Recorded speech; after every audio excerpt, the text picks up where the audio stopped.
Okay, so we're welcome, everybody. I am going to introduce our esteemed panel for this evening. This is NYU's April 21st, 2021 edition of our Chalk Talks.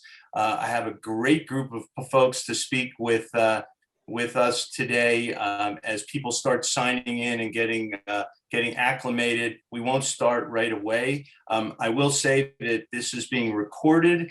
It will be up on the NYU Tisch Institute for Global Sport YouTube channel in the next couple of days. And then we are especially going to be sending this to some of our colleagues in Tokyo that will dub us in Japanese for the Sports X conference that is coming up in the next few weeks, a conference that many of the faculty at NYU speak at either virtually now or on a regular basis. So that will also be available, and for our panelists, I'll make sure you get the recording of both, so you can see that. That should be really interesting. So let me introduce our group here. Again, I'm David Abrams. I'm a full-time faculty member at NYU's Tisch Institute for Global Sport.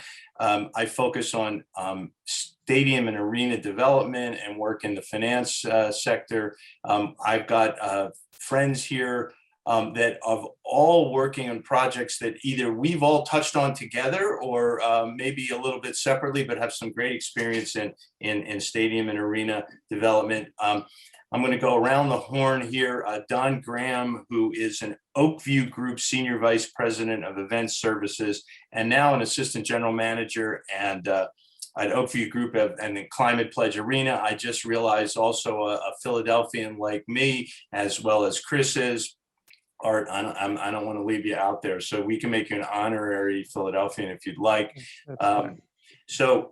Don has been an event manager and a building manager for a long, long time. I'm going to go real briefly over a decade of managing one of the really cool facilities that I saw in his bio at LA Live. And I think that's really interesting because most of the people watching this should know that LA Live hosts the Emmys, the ESPYs, the American Music Awards, the BET Awards, MTV Music Awards, MTV Movie Awards, People's Choice Awards, Rock and Roll Hall of Fame, and also American Idol finales. So that's a cool building. I have been in it. I love that place.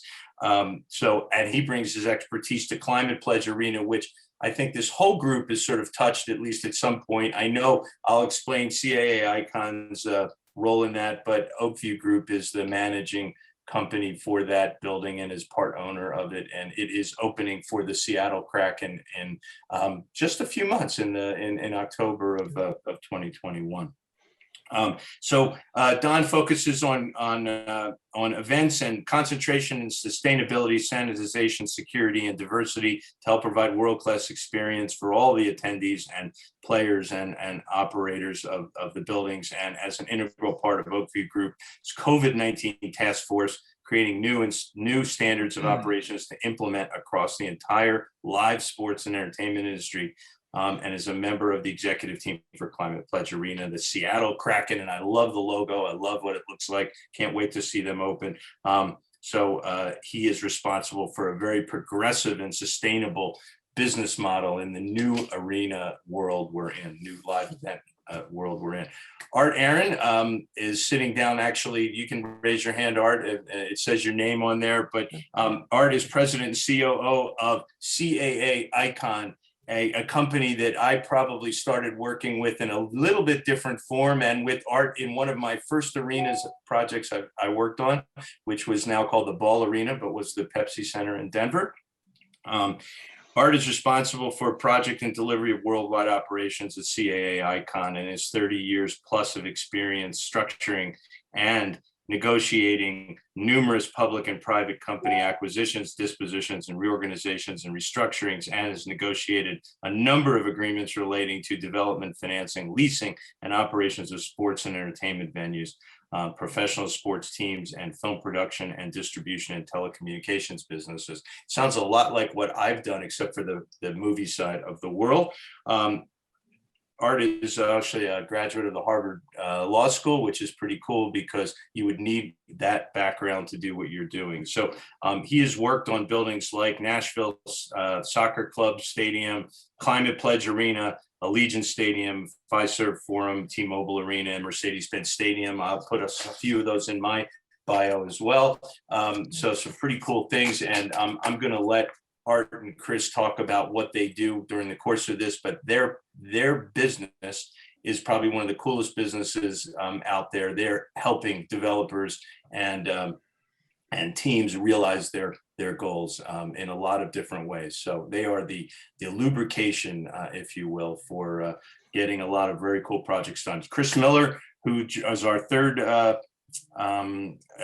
speaker this evening, is a senior vice president at CAA Icon as a project director for them, and has worked on projects like Providence Park, Fiserv Forum, the Milwaukee Bucks Entertainment District, Harbor Center in Buffalo, New York, and to name a few. He's an engineer by trade, and I think has the interesting really job of doing the recovery advisory services for CAA Icon. So that's pretty interesting. So let me set the stage. So I think I've done you justice here on this one. Thank you. I hope so. I don't want to use up all the time in that, but it really is important to talk about what you gentlemen do in your business and how you focus on making these projects the best and most suitable for the fans that are going to be attending them. And this is the interesting part. A year ago, we were all speculating what COVID-19 and what the pandemic was going to mean to the world of sports as sports shut down in a way that we never anticipated. As we start seeing fans going back to the buildings again, we're in the midst of some unprecedented change in the sports facility and live event business. Many buildings are starting to welcome fans again, but it's under different circumstances. You know, OVG is now operating several operating several new facilities, also in the midst of starting to open new facilities. Don, I'm going to throw this one to you. You have several sports venues that have been impacted by COVID this year. You are in the process of figuring out what it's going to be like to open one of the brand new arenas in the United States. You know, comment on how you're preparing for openings this fall for the Kraken and for the new Climate Pledge Arena. I want to call it the Key Arena, but it won't be that. It's the Climate Pledge Arena. I'll get that right. And I'm going to ask our other panelists to chime in after you get started on that. Well, I think the first thing is obviously what we did was we knew there was an issue and we knew it was going to be a long-term issue, whether it be this virus or another virus that comes online. We knew we had to prepare the venues for the future and not just for one thing. So we really got together and we just kind of stopped and we all just started communicating and talking to each other. We got the smartest people in the room. We started working with our architects. We started working with people like CI Icon. We started working with our engineering firms. We got medical professionals and we kind of all just sat in a room and we just sat back and we said, what can we do, not just for now, but for the future? So the biggest key was communicating through the entire industry. And for us, we are a little bit lucky with Oakview Group because we do have our Arena Alliance, which is basically 30 of the top NBA, NHL venues in the US that we can all get together and share ideas and concepts. So what we did was we created our task force, which basically got all of us together and started talking about products, technologies, and solutions. And we were vetting them. We weren't just going out and buying the first thing that someone was coming to try to sell us, because we had to look at the bigger picture and the long term.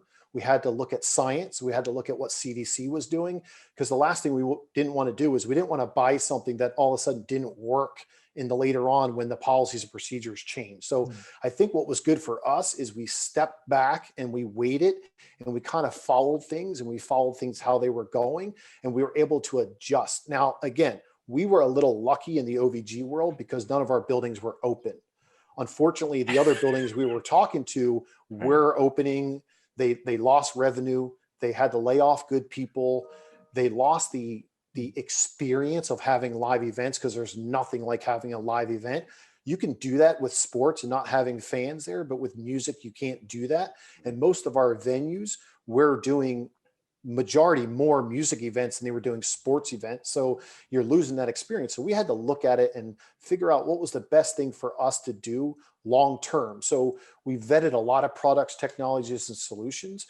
We knew we were ahead of the game with certain things, with going cashless, going paperless in the ticketing world, making sure we're going with grab and go food and beverage concepts versus the traditional belly up concession stands.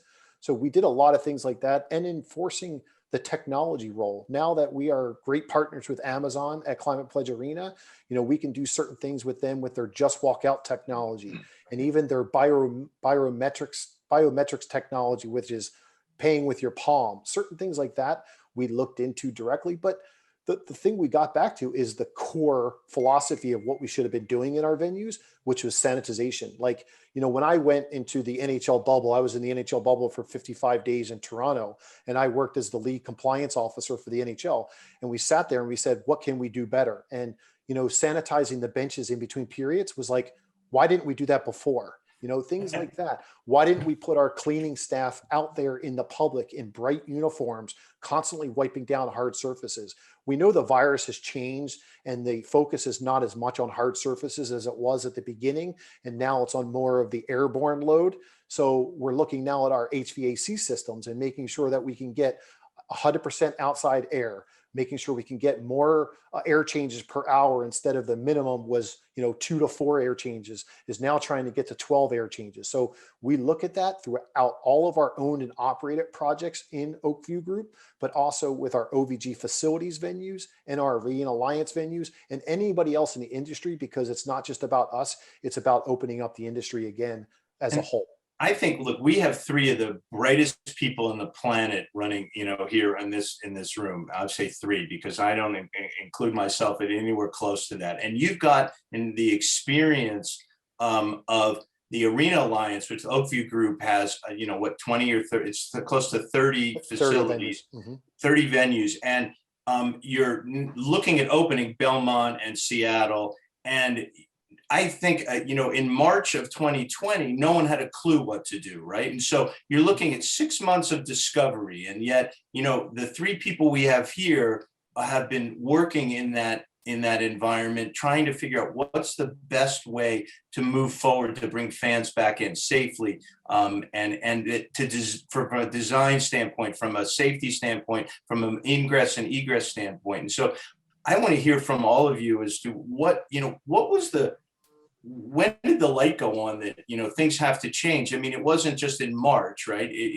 That was the light, that was the seminal moment of last year. But when did you start aggregating? These are the 10 or 20 or 30 things that you have to do from the standpoint of how to get the media more involved, fans, technology, what is it doing to our cash flow? All of those things. I know that's way too much, but I'll throw it out to the rest of you.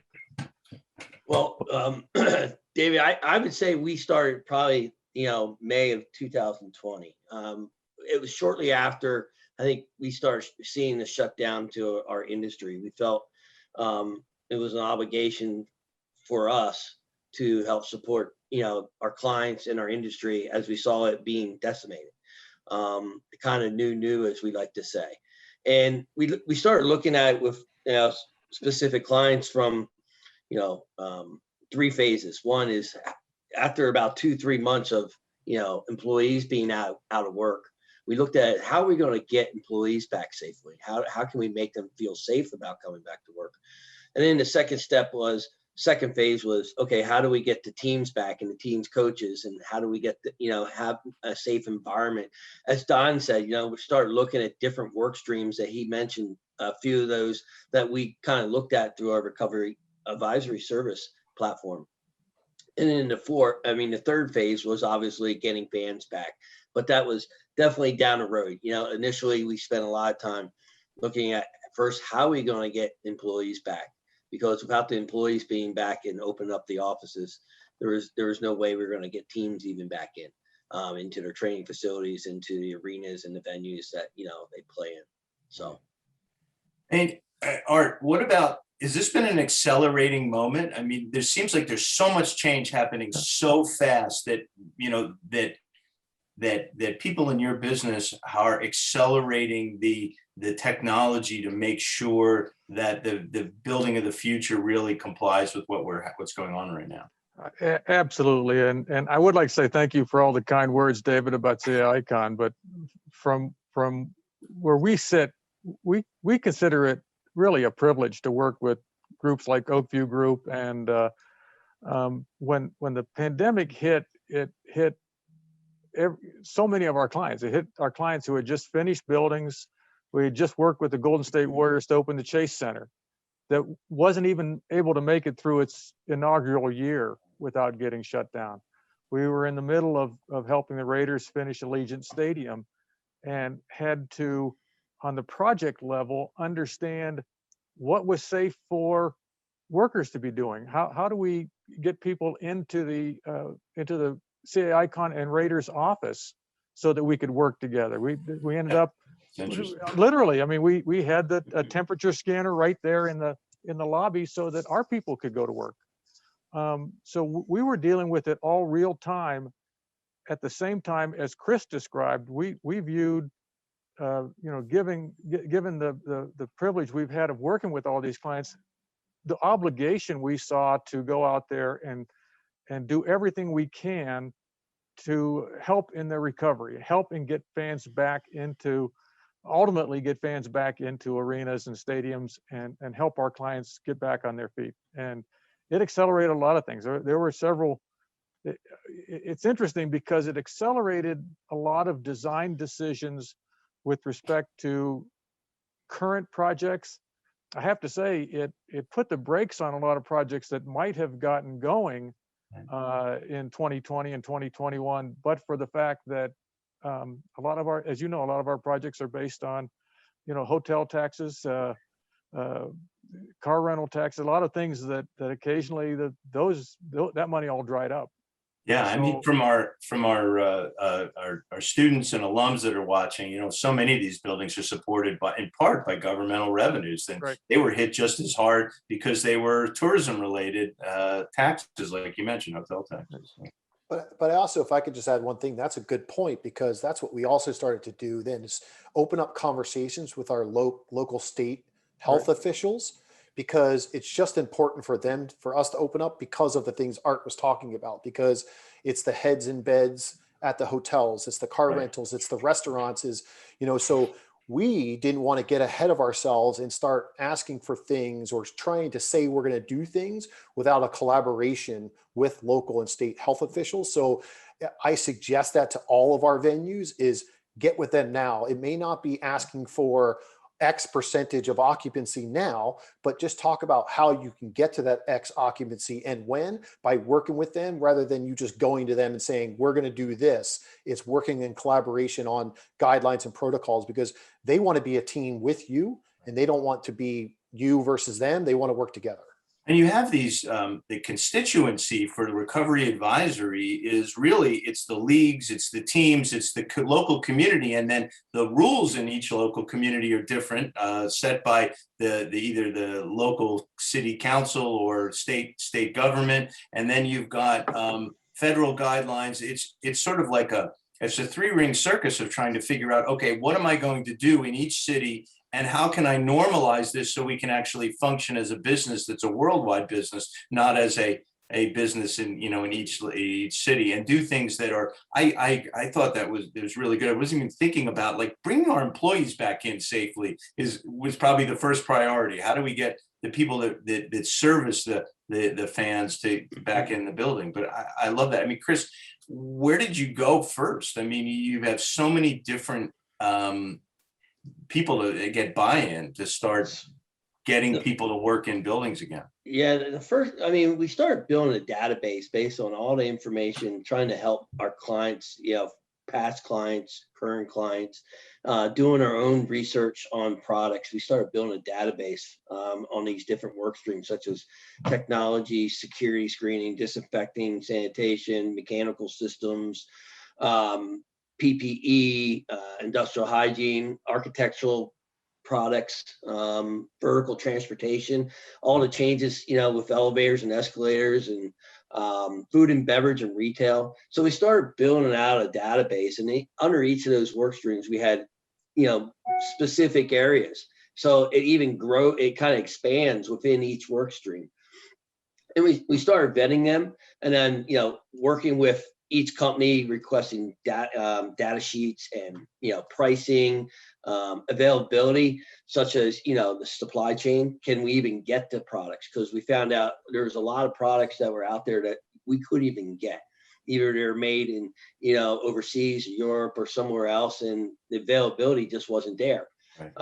There's also some of the challenges where certain products weren't even allowed to be utilized in the United States. So we were trying to vet all that. And as Don says, the last thing we wanted our clients to do is feel the need to rush out there and start purchasing stuff that would end up in, unused in 6 months, and, spending their CapEx money on stuff that, could be spent wisely, more efficiently. What a great jumping off point, because for me, I went out and I bought all sorts of door openers and touch things, and I bought little boxes that cleaned your phone, and I bought lights that I could put in rooms and clean. Nobody was even coming to my house, so it didn't matter. But I bought it as interesting to try it out and see what was going to happen. But you're saying from a CapEx standpoint, forget the budget might have been here. After COVID, it's here because you don't know what you need. And now your sanitization budget is just gone 10x from what it was. What's some of the technology that once you decided what was needed, what are some of the things that you focused on in terms of technology to make buildings more safe? From a sanitation standpoint, we had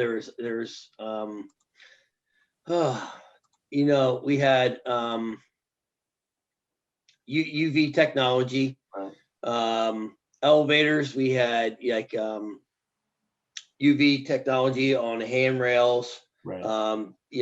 Buttons that antimicrobial, food, architectural finishes, like you're saying, pool knobs, Right. pool hardware we were doing.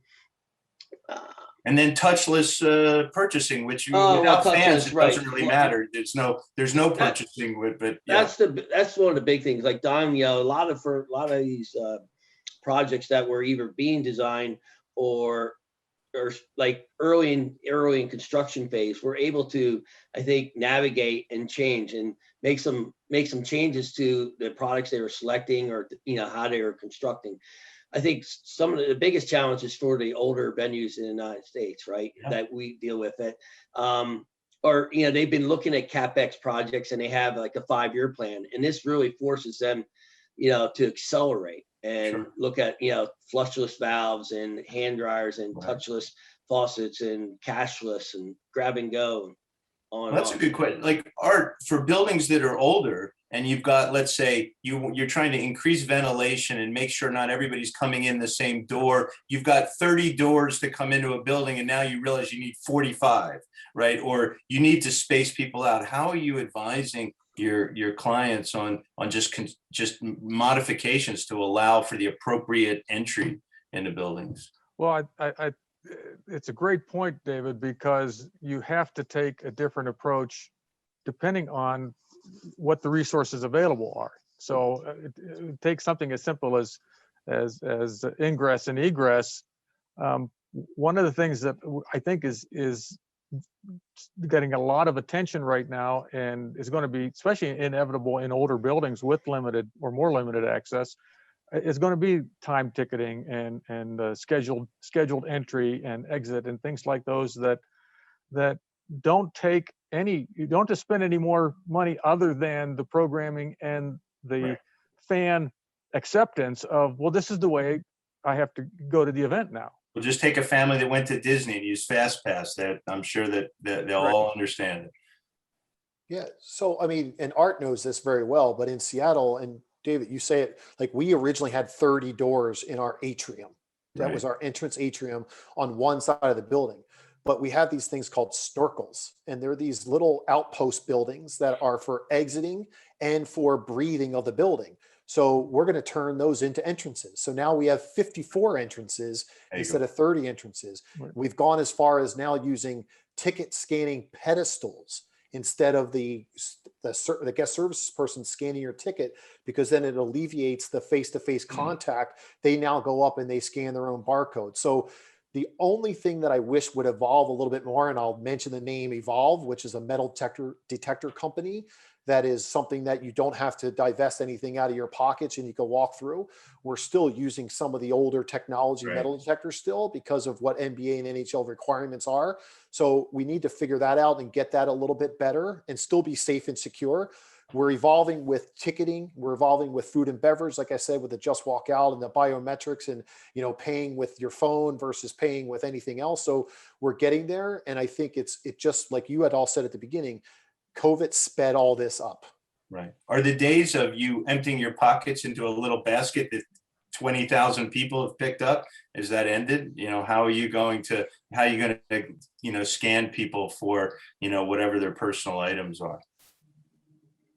I don't think it's ended, but I think, as Don says, I think we're evolving. I think we're, there's firms out there like Evolve that are working towards, figuring out the technology to make sure that, what does get by is doesn't present any harm to any of the other patrons that are in the building and the workers and the players. I love the touchless purchasing. I thought that was coming our way, a long time ago. Cashless, ticketless, touchless purchasing. And again, who better that Amazon and Climate Pledge to be able to have that sort of grab and go? They have that in big cities already.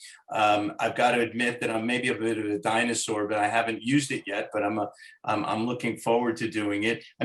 Don, comment on what Sharecare verification, is that something that you're implementing? Yeah, so between OVG and CIA Icon, we are partnering with a health company called Sharecare, and they basically have a tech-enabled verification platform.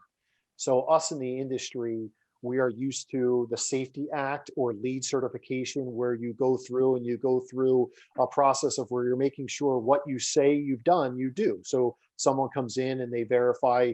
A lot of times it's just a paper checklist where they walk through and make sure you're recycling or make sure you have solar panels. Well, so why is there never anything like that for health and safety?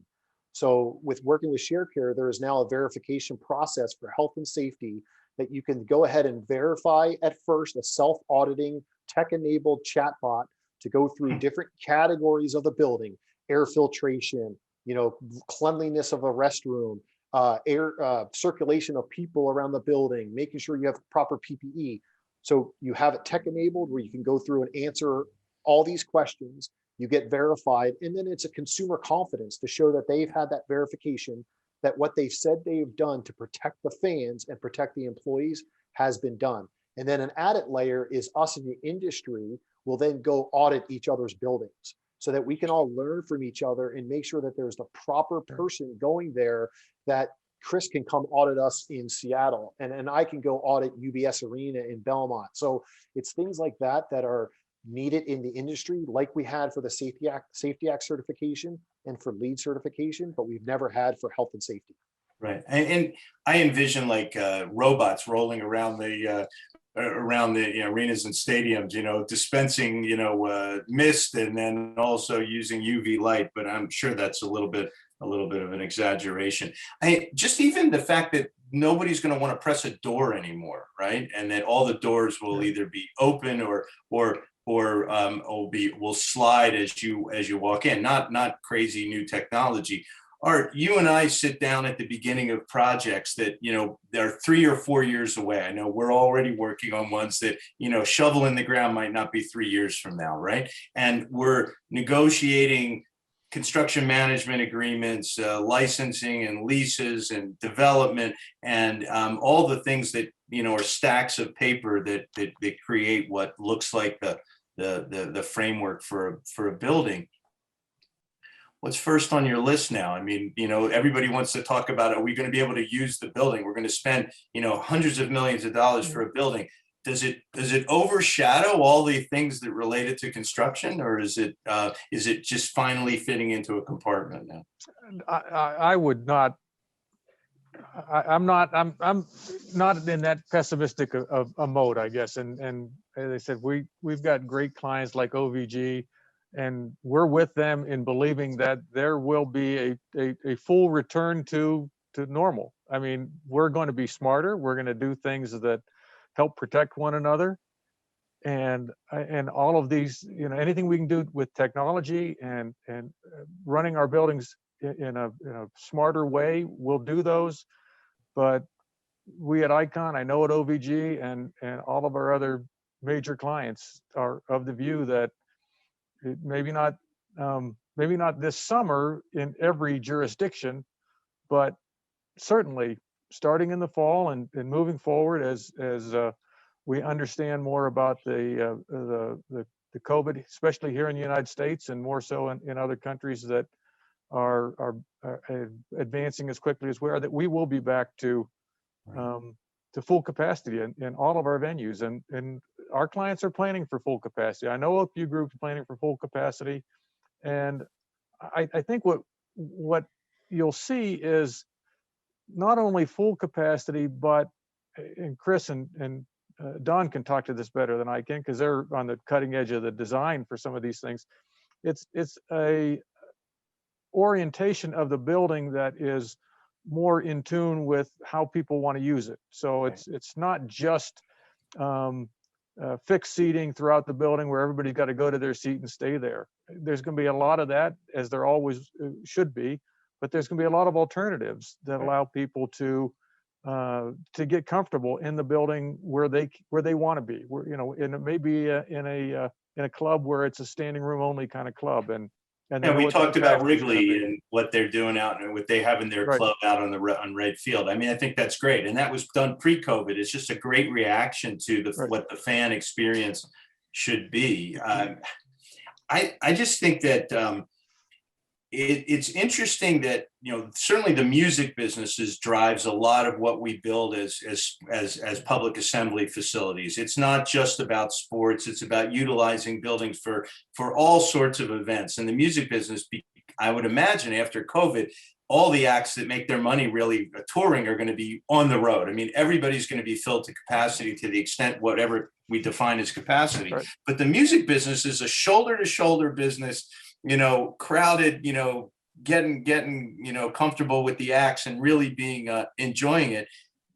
Is it worrisome that might be a bit of an issue? Are we looking at maybe spacing things out or changing the floor a bit, or how the where the act is in the building? And I'll speak from I'll speak from an OVG side. Is we're not worried. I mean, listen, we in Climate Pledge Arena already, we've put on a number of shows already on sale for the fall of 21 and for the beginning of 2022. I mean, for an example, we put on a show called Bad Bunny, sold out. I mean, in a day. And it's like, shows like King Brown and Eric Church. And, we put on the show of the weekend, obviously coming off of his Super Bowl run, and just the ticket demand has been incredible. And Art kind of mentioned some of these different concepts that people are doing. I mean, our concourses are open more to the bowl, so people can kind of congregate around the concourse and still see into the action. They're not going to miss an action like in the old arena styles is you went through a vom and you were walled off and you didn't see the bowl until you got to the other side of the vomitory. Now you actually can have more open concepts. And, we do have some premium products and things like that if people are in bunker suites or tunnel clubs underneath the seating area, then they come out to their seats. So we are doing different things. But as far as the live entertainment space, I mean, listen, we're ready. And I can only speak for our projects that obviously don't open till October, November. And then with the Moody Center in Texas, don't open up until Q1 of next year. But we are 100% confident that we are working in the right direction, following science, following CDC, getting people vaccinated. And I think we have a positive mindset that we're going to be back in full action in the fall. And the tours have already proven that they're ready to come back because they're making announcements after announcements after announcements and going on sale now and not waiting. Yeah.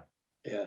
And you're seeing it right now with, the leagues, Major League Baseball, MLS. You're seeing, they got fans, they're back. Right. They're in the stands, and there's states such as Florida, Georgia, Texas, Colorado, Utah, and I think Kansas might be soon, at 100%, at least allowing. Now it's still up to the clubs and the venues, wherever they want to go there. But, I think you're seeing that they're starting to open up a little more. And, I believe we're going to be back to, like Art said, in And Don, they're selling out shows. I mean, I believe we're going to be back to where we were, hopefully in the near future. I think I mean, I watched like the PGA Tour and racing sort of start that, and there were some really good lessons learned about how to, of course, they're open air facilities, which, or not even a facility, they're on a golf course.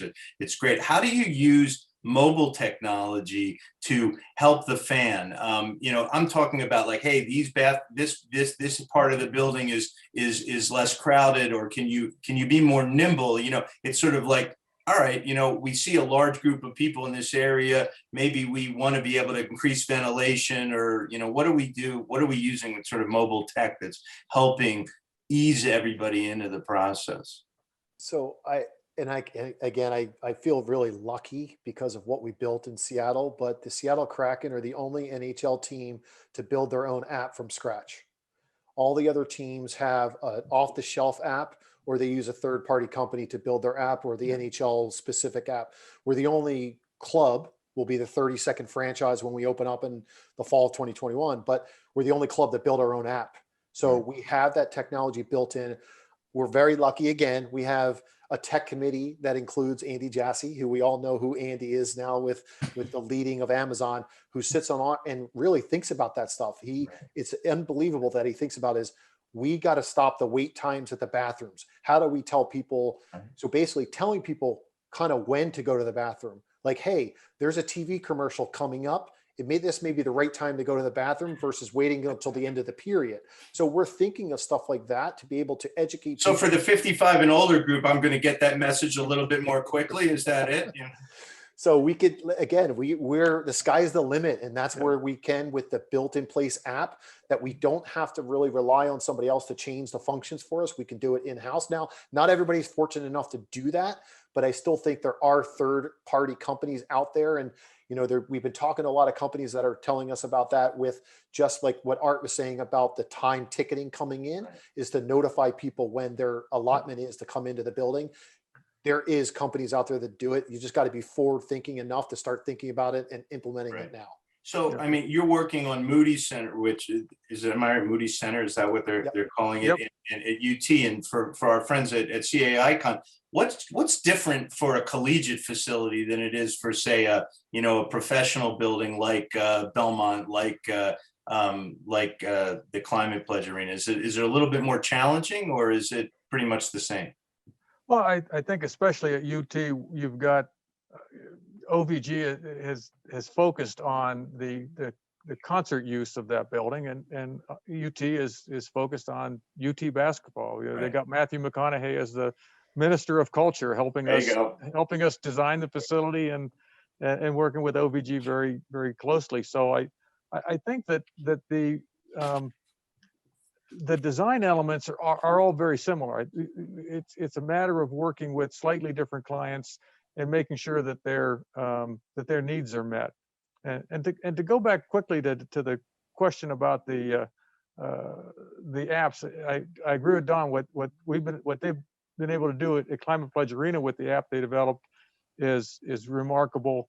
And Tim Romani, who David, was the founder of Icon, has actually helped us combine with a company called Atomic Data out of Minneapolis. So we've formed a joint venture called Iconic Data, and working together, the app you described is exactly the app that Atomic Data developed for the soccer team in Minneapolis, and that we're going to work with them now and try to use as a model to take throughout the industry, in both new facilities and old facilities, to be able to help them upgrade and really enhance their customer facing mobile capacities. Isn't it interesting? So many sports sort of like with the advent of smartphone technology, didn't want us to bring our phones into buildings. In fact, some of them made us check them at the door, right? You couldn't bring them in for fear of photographs or whatever disturbing. And now it's an integral part of our of our business. And I, for one, I embrace it. I figure that you know, my phone knows where I'm at all the time. I don't care, that I'd rather get the information. I think it's helpful to me. I love the idea of near field, you know, telecommunication. And I walk into a building and it's giving me advice on how better to enjoy the event. I mean, what couldn't be a better use of technology? So many buildings spend a lot of money on, you know, in their CapEx on improving their Wi-Fi. And now we've got, you know, 5G and then milliwave 5G.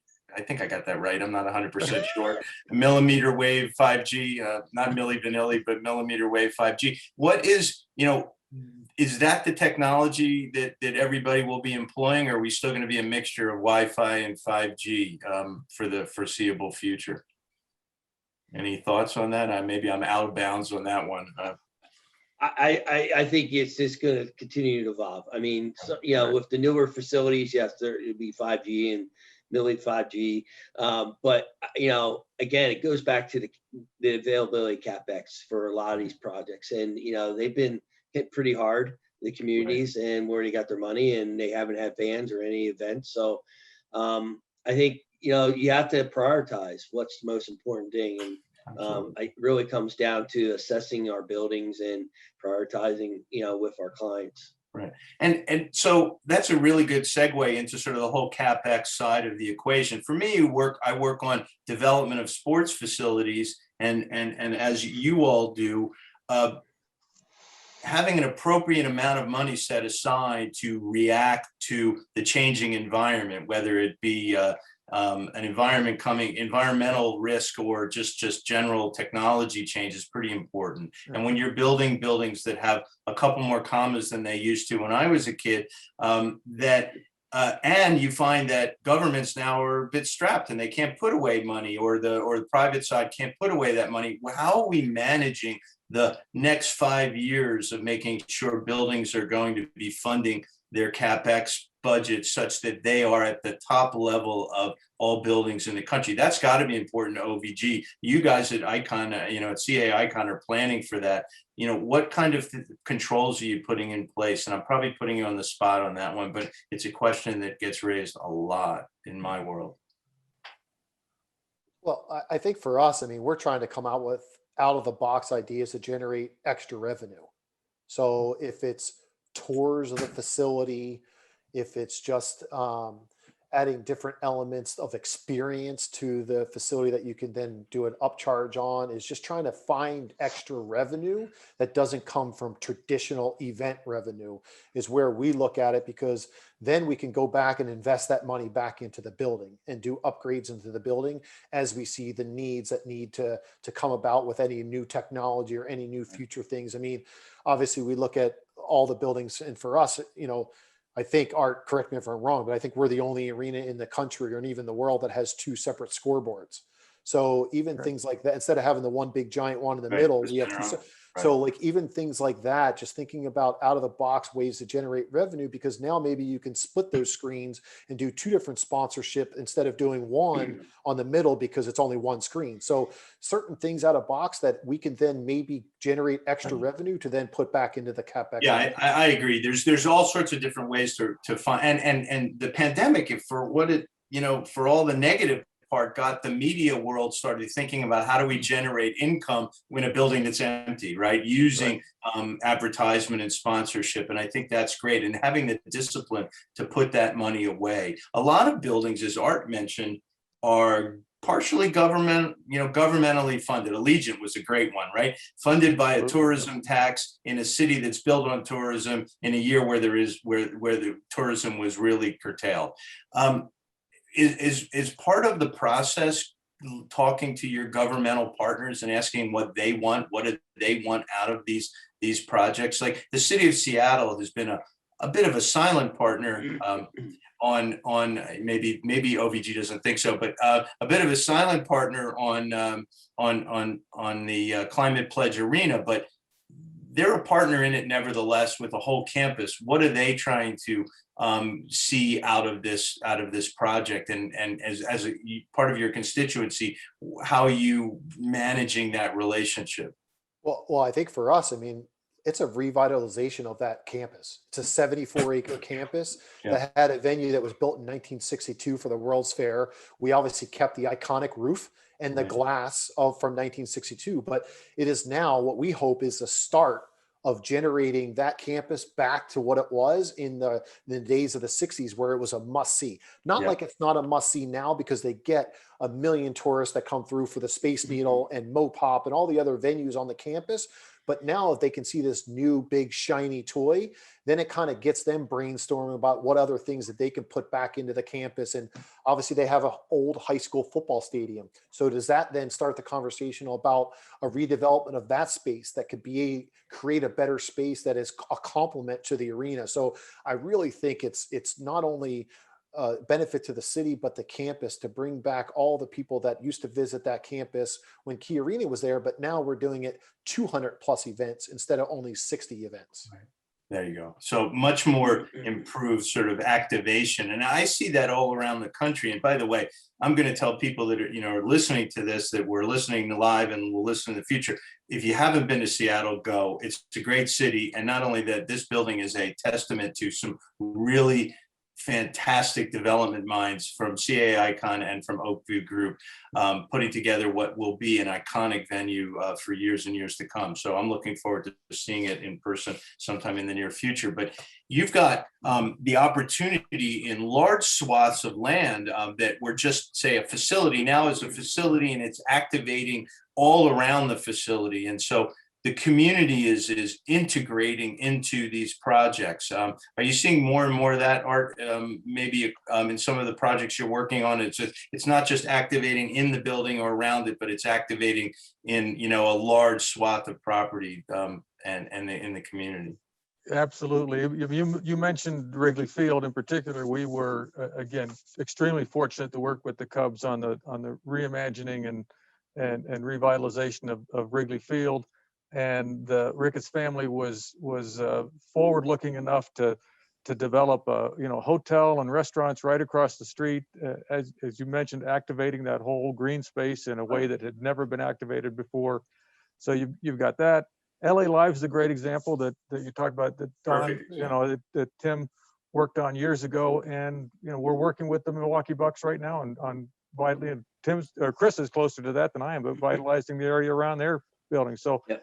Between the communities, the owners, seeing the broader opportunities, tremendous opportunities for us and for all of our owners and communities. It's great. I think the sports world gets a knock is that they're always asking for the community to be involved. But the fact is, the amount of capital coming from the private sector is ever growing, and it's a bigger percentage of the projects. But yet the projects themselves are really reacting to community interest. And are providing. I think Wrigley's a great example where they don't even have games and they've got all sorts of activation on the lawn out in front of Wrigley. I think that's great. I imagine in Milwaukee, the same thing. LA Live, I know that's the case, and in a number of other buildings. Well, that's great. I'm just going to throw it back to you. I've got 2 minutes before I'm going to throw it to Q&A. But any thoughts just about what's going on for the next 6 months as we move into this period of like people coming back to the sports world and live entertainment?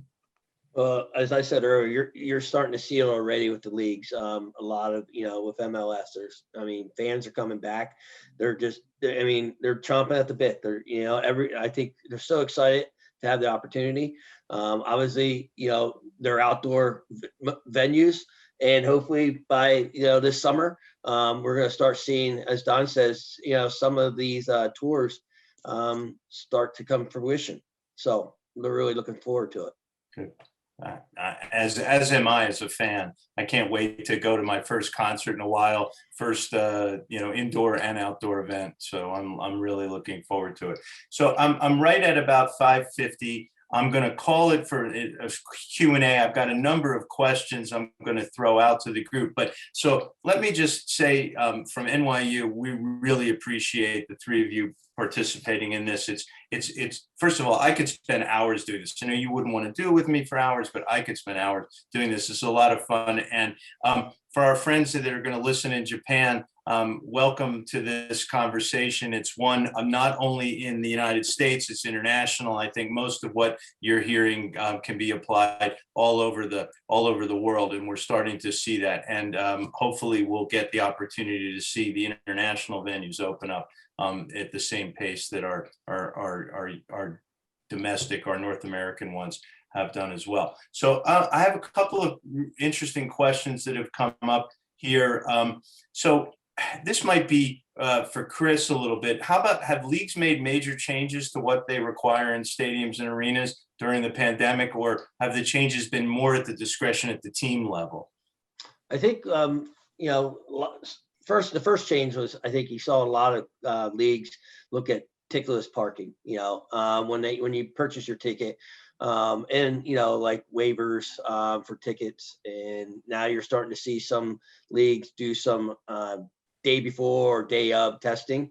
And, you know, certain how the seating manifest is set up and how people are, you know, seated, and social distancing requirements for people who either have been vaccinated or have been tested prior to the event. If you think you're doing it right and you've got, you know, the protocols all in line, and then, you know, let's say that the RNC or the DNC comes in and they want to just change everything you're doing, you know, can you convince them that, you know, you've got it down to a science, that you're reacting to federal guidelines, to state and local guidelines, to the fans, to the leagues, to the teams, and yet you've got a one-off event that comes in and they want to turn you upside down? I mean, that's going to be problematic. Maybe is how are you going to deal with that? I don't know. Maybe Don, you know, hasn't seen that yet. I mean, I think it's just really listening to them and just going through the policies and procedures that everyone has and just collaborating on what's different. Because to me, and I always treat this, even a cracking game on a Monday night is going to be different than a cracking game on a Thursday night. So treat every event differently and just get together and discuss things, because you have to figure out a way to collaborate and make everything work. The notebook's got to be this thick on these things. Do you sit down with the mayor in each city, or with the county commission, or with the governor, and say, here's what we're doing? I just want to keep you posted as to what's happening now. So it's actually funny you say that, but yes. So like April 26th, we are having a walkthrough with the local King County Department of Health, and just saying, here's our shiny new toy. Let's collaborate and figure out where you think our pain points are going to be in October, and let's work together now to come to a solution, versus just waiting until October. So yes, yeah, you don't want an aha moment in October. You'd love it. You'd love to get all that out first. You know, I would think so. You know, I'm of the opinion that, you know, out of bad comes a lot of good things, right? You guys have learned so many fantastic lessons, ones that I'm learning through your eyes, in both for the classroom and also in my professional world. We'll look back 5 years from now and go, what do we go? Maybe not even 5 years, maybe, you know, a year and a half from now, you know, could you make a guess as to, you know, wow, that was a really good thing that happened because of this, you know, not the pandemic, by the way, but, you know, that we made these changes. Well, I think it goes back to your question about how the leagues reacted, because as a practical matter, all of the leagues had to address the situation and did. And when we worked with several of them on updating policies and procedures, and this pandemic is the September 11th moment for kind of health as compared to pure safety. Right. And I do think, as you said, we'll look back and say our venues are healthier today than they would have been but for this event happening. And it's based on a lot of hard work from people like Don and Chris and a lot of people at the leagues and at all of these venues and all of our public partners, whether it's the health departments and from the CDC down to the local King County Health Department. Right. I believe people will have a higher degree of comfort going to venues on the health side in you know, 6, 12, 18, whatever their personal opinions are, but they'll feel better about it. They'll feel safer for all the reasons that we've been dealing with for the last 20 years, and they'll feel healthier about this. Is, you know, in our current environment, I'm as safe going to a game as I am going to a restaurant or going to work. And that's what we need to achieve. And, I've always felt that the stadium and arena business reacted very responsibly to just about every threat, whether it was a terrorism or just, an active shooter threat or a hurricane or an earthquake threat. And like the construction trade seemed to be very responsible. The security side of the buildings have been incredibly responsive. And then this is, I think, just the next level of making people feel really comfortable. I walk into a sports venue and I always feel that this is probably the safest place I could be because the people are trained to deal with a multitude of events, of eventualities, if you will. I mean, And just so- look at what we've done. I mean, we've turned our facilities into testing sites. We've turned them into vaccination sites. What other industry other than the hospital industry has done that? So we've shown our support that we want to do those things. And like Art says, I mean, like we have the best HVAC systems in all buildings. We have the highest level of educated engineer who runs that system than all buildings, Right. than anybody. So we will be, and we feel we are the safest venue for live entertainment, for any sort of hospitality that you can get. I think that's really interesting. I agree. I agree. Like this has been so much fun for me. First of all, I can't thank, again, I'm going to say it again, I can't thank you enough for joining me and doing this. There's so many great questions that come out of the next few months, and your two firms are at the forefront of development, design, and implementation of just great business plans for sports. Are team owners understanding of the complexity of what you go through to bring that event, or because oftentimes they just want to, it's all about just wins and losses, or they may have other business things, but are they actively involved in, like, this is the business we're in and we need to be making sure that we're following these protocols? I mean, or are they just leaving it up to you? No, I believe they are. I mean, they realize, their fans are very important, right? I mean, you got to have fans, and the fans need to feel safe, and so do the employees. So, I think the last few months, just collaborating with our industry as a whole, I can't tell you how many people I've reached out and worked with in our industry, from engineers and architects and in firms and, OBG, and it's amazing, the collaboration, and I think we're all smarter for it, and I think our ownerships will be smarter for it and understand. I think we're a better industry for having what everybody's gone through. If it doesn't, well, it makes you stronger, right? Having to face adversity, and hopefully a lot of people have their jobs back in the near future if they already haven't done that. And the buildings that you're opening will be filled to capacity, and we can only hope for that. Any last comments that you want to make before we call it for this evening? I just want to Good for you. It's like my students. I always say that, and they say, yeah, no, that's thank you for the opportunity to be here today. Thank you very much, David. It's been a So pleasure. on behalf of NYU, thank you to Oakview Group. Thank you to CAA Icon for being willing participants even in this Chalk Talk that for April 21st, 2021. I'm hopeful to revisit with you in the future in another year and hear what lessons that you learned and how they were implemented and how successful you were in your forward thinking in bringing live events to North America and the world. It's going to be an interesting time for all of us, and you three have made it really interesting for me. So thank you very much. I do appreciate it. So I'm going to stop the recording, and we'll call it with 2 minutes to go, and which is good because I like to be on time. And I'll thank you again. Thanks for being with us. Thank you, David. Thank you, David. Thank you, David.